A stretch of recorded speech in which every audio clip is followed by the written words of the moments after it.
Can you tell I've been on holidays?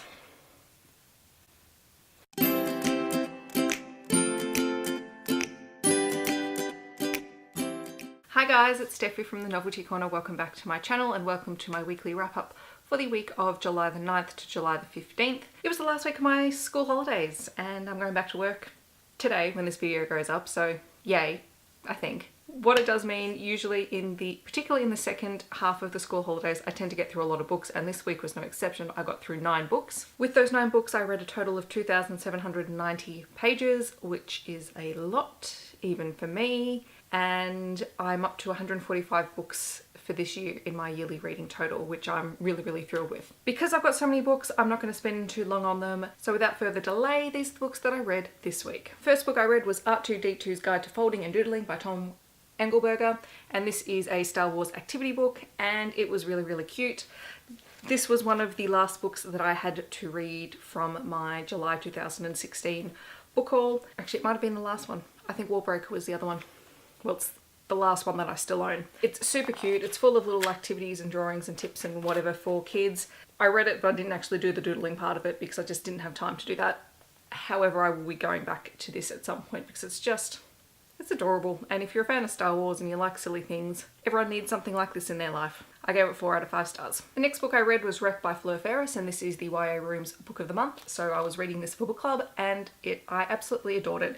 It is a Love Oz YA thriller type story about a girl named Tamara who is about to embark on her journey to university where she wants to become a reporter who reports only on good news, except her life takes a sudden turn when she accidentally uncovers something that sees her home being ransacked and her having to go on the run with a mysterious stranger.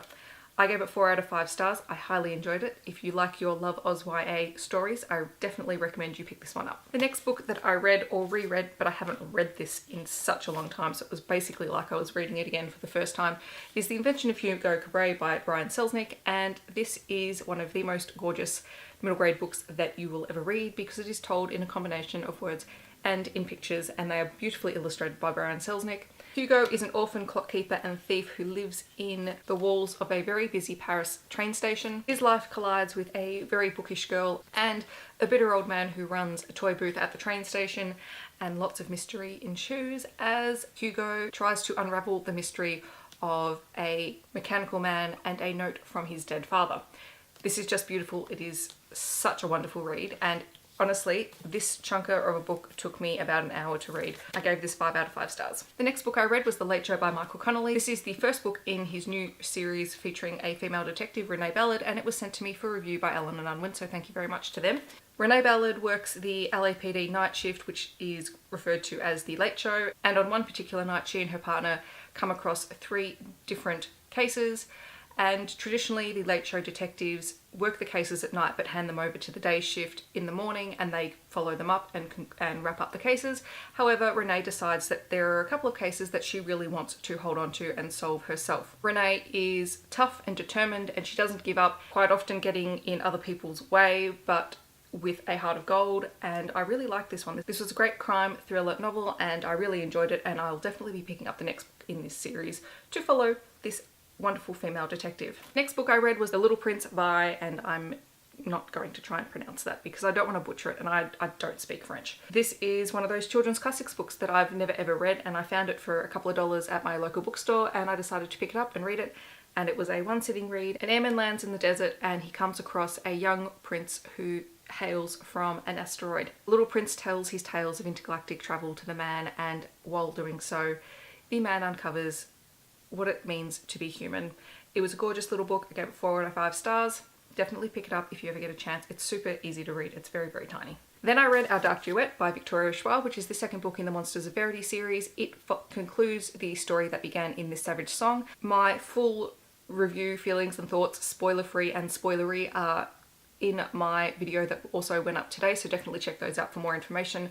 I won't say much here because obviously second book in a series, but I loved this. I think I loved it more than the first book, and having concluded 2 of Victoria Schwab's series this year with The Conjuring of Light and Our Dark Duet, the woman knows how to wrap up her series and she does it justice, and I loved it.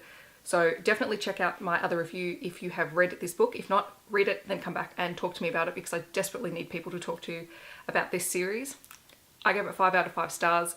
Pretty sure this is going to edge out Strange the Dreamer as one of my favourite reads of this year. Then I read Frankie by Siobhan Pleasure, which is another Love Oz YA story, and it is also a shortlisted book for the older readers in the Children's Book Council of Australia Awards this year. This is the story of Frankie, who lives in Melbourne, which is my hometown, so this was very relatable for me, just listening to all the places that she goes to, and I had to laugh out loud because some of the descriptions are quite accurate. But Frankie is a very angry young girl. There are a lot of things going on in her life. She lives with her aunt after being abandoned by her mother at a very young age. She has been suspended from school, and all of a sudden a boy claiming to be her younger brother turns up and turns her world upside down.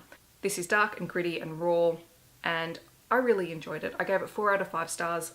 If you're looking for your dark, gritty, angsty teen reads, I definitely recommend this one. Then I read When Dimple Met Rishi by Sandia Menon, and everyone on BookTube has been raving about this book, and I can see why. This was cute and adorable, and I absolutely adored it. For those of you who may not have heard about it, the story follows Dimple. The goal is to escape from her traditional parents, go to university, and take over the world with her grand tech plans, and she's fantastic. I absolutely loved Dimple's character. She's just completely rebelling against everything, but you can see why she's doing it, and she has such a passion for what she's doing, and she sees her family's tradition as hindering her. Then we have Rishi, who is very traditional. He's rich, good looking, he's hopelessly romantic, and he truly, truly believes in arranged marriages as being a way of finding a very good compatible partner in life.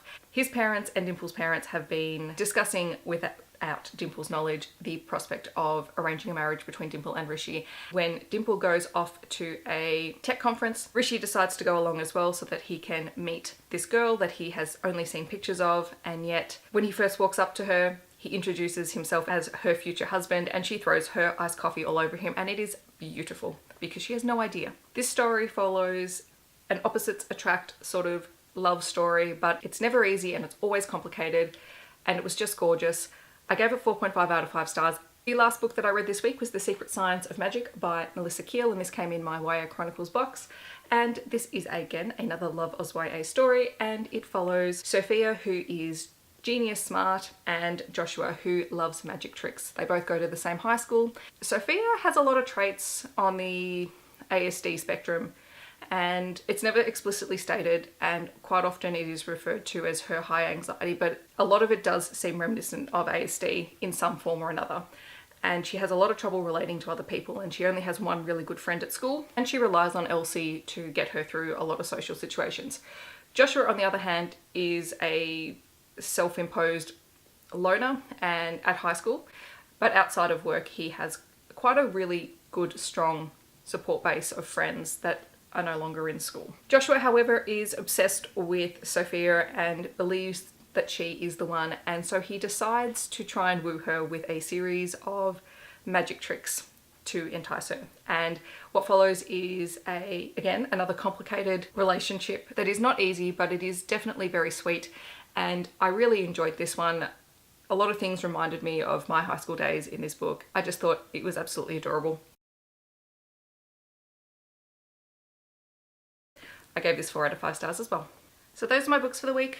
I will not be doing this again for a while. Except maybe in the Booktubeathon, which I have a TBR for that coming out on Wednesday. Yeah, this was a lot of reading even for me. Let me know in the comments what you have been reading this week, and if anything has stood out to you as being a really fantastic read. I hope that wherever you are in the world, you're having a wonderful day. I'll catch you guys on Wednesday with my Booktubeathon TBR, and I will see you later. Have a wonderful day, guys.